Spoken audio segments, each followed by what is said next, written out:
Welcome to Love and Lies TV. I'm Veronica Hale, a marriage psychologist and someone who has spent years listening to stories that cut right to the core of human truth and identity.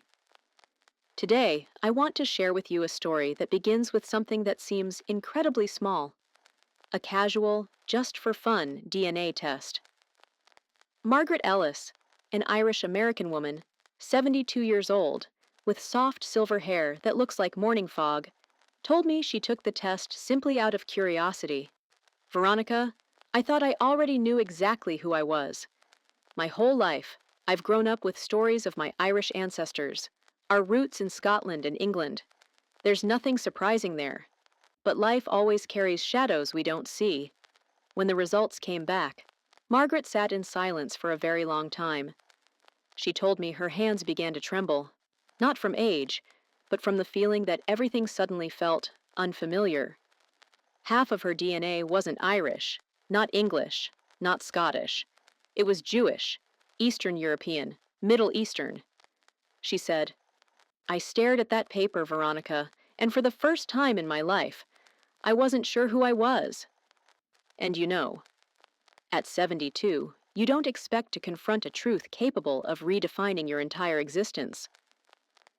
But in that moment, Margaret realized something even more frightening than the truth itself: the possibility that everything she had believed for nearly 7 decades might not be true at all, and that was only the beginning of a journey to rediscover her identity, a journey no one imagines a 72-year-old woman would ever have to take.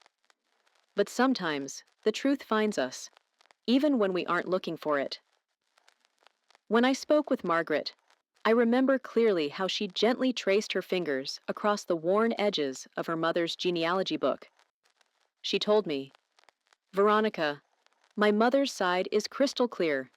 Every name, every birth year, every passing year, written so carefully, as if preserving the soul of our family." But then her voice softened. "My father's side was always a blank page.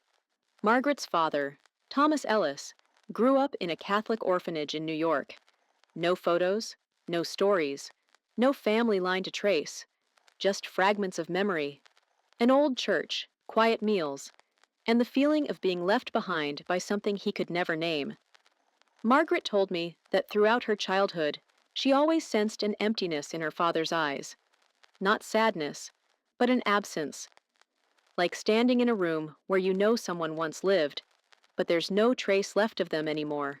So when the DNA test showed no genetic connection between Margaret and the relatives her father believed were his blood family, her heart dropped. She whispered to me, "Veronica, does this mean the stories I grew up with, the people I've called family, were never my father's real blood? Then, where did my father belong?" In Margaret's eyes, I didn't just see shock. I saw the pain of a daughter forced to re-examine her father's entire life, and realizing he passed away, never knowing he'd been separated from his real home from the moment he was born. And sometimes the most painful thing isn't the truth itself, but the years we spend living inside half a truth. Margaret said it felt like an invisible door had opened, but instead of leading to light, it opened into darkness, a place where all of her father's unanswered questions began echoing again. And she understood. This journey wasn't about DNA anymore. It was about answering the question her father never could. "Dad, I'm trying to find out who you were." When a truth shakes the foundation of a family like this, people do what comes naturally. They try to fill the empty space with possibilities. Margaret did the same. She told me that during the first weeks after getting her results, her mind never stopped turning. Every morning she woke up with a new question, as if her brain was scanning every possibility, every hidden corner she had never thought to look into before.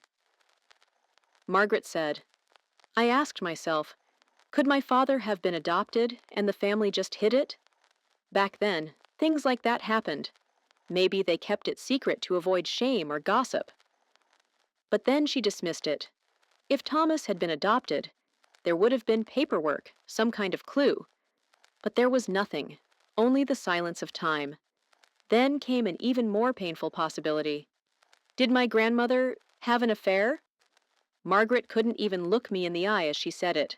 For a 72-year-old woman, questioning the integrity of the generation before her is a unique kind of heartbreak, something too heavy to put into words. But the DNA results forced her to face questions her heart never wanted to ask. Then another theory surfaced. What if the orphanage mixed up the babies? What if my father was accidentally placed in the wrong family? Again, no evidence, no records, no leads. Each theory created more fog, but none brought her closer to the truth. And just when every door seemed closed, one more thought appeared. Small, almost fragile, but powerful enough to stop her breath. What if my father was switched at the hospital, right at birth? Margaret told me that when that idea surfaced, she felt a chill run down her spine. Because if it were true, it meant her father's entire life, being placed in an orphanage, his years of loneliness, the emptiness in his eyes, could all have begun with a mistake made in a few seconds by a nurse in 1914. She told me, "Veronica, if that's what happened, then it wasn't just a mistake. It was a swap of destinies." And from that moment on, Margaret understood she was no longer searching for information.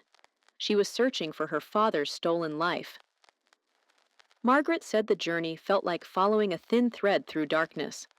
She went to libraries, civil record archives across New York, and eventually requested access to the birth registry of infants born in Bronx, 1914, the place where her father first cried into the world. A document of 159 pages. Yellowed, hard to read. Names scribbled in haste, many nearly erased by time. She said, "I remember sitting there in that silent room, hearing nothing but the tick of a clock, and I thought, maybe I'm searching for something that doesn't exist." But then she turned the next page. That was what I admired most about Margaret, a kind of gentle persistence. She wasn't angry, she didn't complain. She simply kept going, as though honoring a promise to her father that she would find the part of his life he never had the chance to claim. Suspecting her father had been switched with a Jewish infant, Margaret began filtering the list by surnames and linguistic patterns. She narrowed it down to 30 names that could belong to Jewish families. 30, not many, but not few, especially for an elderly woman pouring her entire strength into chasing down every thread. Then she began tracing each name. Census records, immigration documents, birth and death certificates, old parish and synagogue archives. She sent messages, emails to possible descendants. She cross-matched DNA profiles on online genealogy platforms. But after 2 years, every path collapsed into dead ends. No one had a matching DNA profile. No one shared the right birth date or hospital. No one revealed the faintest trace of the other child in that possible swap of fate. I started to think maybe I'm too old for this. Maybe this journey is bigger than I am, Margaret said. One afternoon, she sat in front of her computer, the last light of the day warming her tired face. She whispered, "Maybe it's time for me to stop." But you know, life always finds its own way of pulling us back to the place we're meant to go. And just when Margaret believed all hope had drained away, fate tapped on the door, softly, gently, but enough to change everything that came after. That morning wasn't special at all. A quiet Sunday. She brewed tea, opened her laptop just to check, without any real expectation, clicking on the DNA page she had long assumed would lead nowhere. She told me, "I didn't expect a thing. After 2 years of dead ends, that website felt like a closed door." But then, a name appeared. A name she had never seen before. Emily Rosen. The system listed her as a close relative. Margaret squinted, thinking it was a mistake. But the words stayed there, glowing softly on the screen, as if waiting for her.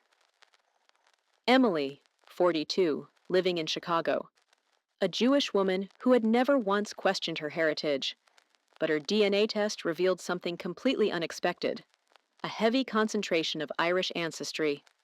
In her first message to Margaret, Emily joked, "The test must be broken. I've never celebrated St. Patrick's Day in my life." Margaret laughed when she told me this, but her voice trembled just a bit, like an old emotion brushing the surface again. The two women began talking. At first, the questions were light, almost playful, until Emily typed a sentence that made Margaret's entire world go still. My grandfather was born at Fordham Hospital in September of 1914. Margaret said, "I read that line over and over. I thought my eyes were failing. My heart was beating so hard I had to set the computer down." Her father, Thomas Ellis, was also born at Fordham in September 1914. Same month, same hospital, same day. Was it a coincidence or the sign she had been searching for during the last 2 years? Margaret dove back into the records once again, and this time, buried in those brittle, yellowed pages, she found a name that fate had kept hidden for nearly a century. Philip Ronson, born right after Thomas Ellis. Same doctor's signature, same time frame, same details, except for one thing. They went home with different families. Margaret told me that the moment she saw that name, it felt like time froze. A cold shiver ran up her spine, but beneath it, something else awakened. A clarity she had never felt in all her 72 years. Veronica, that was him. That was the baby who was switched with my father. And in that moment, every scattered piece of the story snapped into place, as if the truth had never disappeared. It had simply been waiting for the right person, at the right moment, with a heart determined enough to find it. Once Margaret realized her father had almost certainly been switched with another infant, a new question began haunting her. How could something so terrible happen? And how could it happen so easily? That's when she turned to early 20th century medical records, and what she discovered left her stunned. She told me, "Veronica, I assumed hospitals back then had strict systems, but in 1914, everything depended on human memory." At that time, there were no ID bracelets for mothers and babies, no codes, no numbered tags. None of the safety measures we consider obvious in modern maternity wards existed at all. Margaret explained that she found documents describing hospital practices from that era. And unbelievably, newborns were often placed together in a large rolling bassinet, then pushed up and down hallways so nurses could feed them, bathe them, or check their health. Many babies lay side by side, sometimes loosely swaddled, their tiny faces nearly indistinguishable in a sea of white cloth. And they relied only on memory to know which baby was which, she said. One tired nurse, 1 second of distraction, and the destinies of two children could be exchanged. As Margaret spoke, I remember feeling chills myself, because in the fragility of a newborn's first hours, a single moment of human error can rewrite entire lives and reshape generations that follow. She added, "There were no precise notes, no room logs, no way for a mother to know if the baby she was handed was truly her child. They simply trusted the hospital. They trusted the nurse who carried their baby out of the delivery room. And that trust, innocent and fragile, opened the door to a mistake that would last 100 years, silently weaving itself into each family, each photograph, each story passed down, never knowing they belonged to the wrong child." Margaret looked at me, eyes shimmering, not from tears, but from understanding. "Veronica, if my father had been born after 1930, when mother-baby ID bracelets were introduced, everything would have been different. But he was born in 1914, at a time when a person's entire fate depended on nothing more than human memory." And then she said something in a soft, low voice that still hit me like a blade. "One small mistake lasted an entire century." Margaret told me that her flight to Florida was one of the strangest journeys of her life. Not because of the distance, but because she felt she was about to meet someone she should have known long, long ago. Someone who belonged to her father's story, but had been separated from it by an error no one ever saw. That person was Sarah Ronson, granddaughter of the switched baby, Philip Ronson. When Margaret walked into the little cafe where they planned to meet, She said she recognized Sarah immediately, not because Sarah held a sign, not because of her profile picture, but because they looked so astonishingly alike. "Veronica, it felt like looking at another version of myself," Margaret said. The two women sat down across from each other, and in that moment, they didn't need DNA tests or documents. The truth was sitting right between them. The cheekbones, the slope of the nose, the slightly off-center smile. They looked so alike that, if they had told anyone they were sisters, no one would have doubted it. Then Sarah opened her bag and pulled out an envelope filled with old Ronson family photos. Margaret saw the first picture and immediately covered her mouth with her hand. Her father, Thomas Ellis, looked so much like the Ronson family it was undeniable. He had their eyes, their chin, even their posture. And then it was Margaret's turn. She took out the Ellis family photos. Sarah looked at the picture of Philip Ronson, the child who grew up in the Irish family Thomas should have been born into. Sarah let out a laugh that broke in the middle, turning into tears. "Oh my God! Philip looks exactly like my great-grandfather." They sat there, two older women, both well past the midpoint of their lives, holding photographs they never imagined would belong to one another. An Irish family and a Jewish family. Two bloodlines that seemed completely unrelated, until the moment they realized their lives had crossed the day two infants were switched in 1914. Margaret told me that in that moment, she felt something settle quietly, but deeply, back into its rightful place.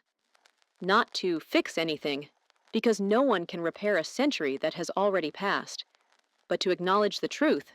Two families that were torn apart had finally found each other again. As Margaret told me the story of those two switched babies, my heart tightened in a very specific way, the way only a family therapist understands. Because sometimes the deepest tragedies in human life don't come from malice, but from a moment of pure accident. Margaret said the more she fit the pieces together, the more she grieved for her father. Thomas Ellis, the tiny Jewish baby, should have grown up in a stable home, with loving parents, warm meals, and the kind of affection every child deserves. But because of one mistake in a hospital, he was placed into a family with no biological connection to him, and eventually sent to a Catholic orphanage while still just a little boy. Margaret told me, "Veronica, my father always wondered why he was left behind. I never imagined the answer was hidden in the moment before he even opened his eyes to the world." And Philip Ronson, the Irish baby raised in the Jewish family, lived the exact opposite fate.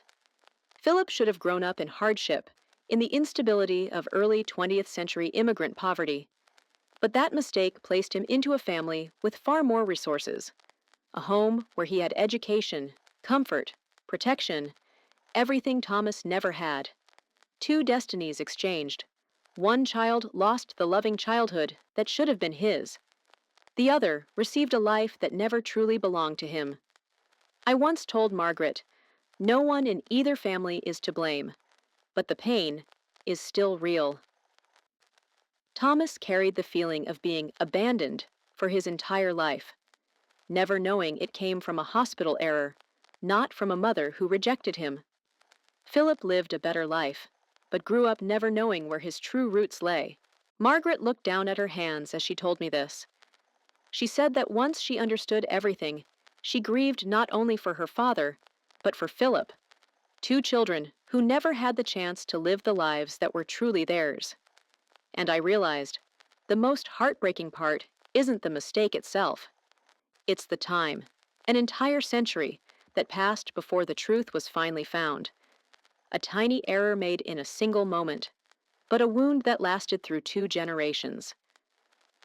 As Margaret described the days right after the truth came to light, I recognized something immediately, a familiar tremor in her voice. A tremor I've heard in many clients. It's something we call secondary identity loss. That's when you weren't the one switched. You weren't the baby taken from the wrong mother, but the consequences of that story fall onto your life in a deep, subtle, and almost indescribable way. Margaret told me, "Veronica, I'm 72. I thought I knew exactly who I was. But when I learned my father wasn't the man I thought he was, I felt like the ground beneath me shifted. That's what happens when the most foundational beliefs, heritage, bloodline, religion, family story, collapse in an instant. You grow up eating the food of one culture. You take pride in the lineage you believe you belong to. You retell ancestral stories as your inheritance. And then one day, someone places a piece of paper in front of you, and everything becomes foreign." Margaret told me she felt as if she were looking in a mirror, but the face looking back wasn't the woman she had known her whole life. This is something I often say in therapy. When the roots are shaken, people don't just lose answers, they lose their sense of safety in their own identity. She told me that for weeks she couldn't say the words "I'm Irish" without feeling a tightness in her throat, not because she stopped loving that heritage, but because now it wasn't the whole truth. And then one question began haunting her, echoing again and again. If my father wasn't Irish, then where does the Irish in me come from? In therapy, we call this an identity axis shift, when you're forced to redefine yourself, not from the beginning, but from a version of the truth you never expected to face. I held Margaret's hand as she said that, because I understood. There is nothing lonelier than suddenly feeling lost inside your own family, inside your own life story. In the end, what Margaret feared most wasn't the truth. What she feared was the feeling of no longer knowing where she belonged in all of it, caught between two bloodlines, two histories, two lives that were swapped from the very first cry. As the story reached its final chapter, Margaret told me something I'll never forget. A quiet sentence, but carrying all the pain, understanding, and acceptance that only a lifetime shaped by loss can articulate. She said, "Veronica, if that nurse hadn't switched those babies, my father would never have ended up in an orphanage, and I would never have been born at all. That is the final paradox of destiny, a mistake that stole her father's childhood, his belonging, his chance at family. Yet at the same time, that very mistake opened the door for a new bloodline, where Margaret, her children, and her grandchildren now live, love, and continue writing their own story. Life can be cruel that way. It can wound one generation, only to give an unexpected gift to the next." Margaret understood that her existence today is built on something that should never have happened in 1914, and she learned to stand between those two truths, without denying the pain, and without denying the blessing.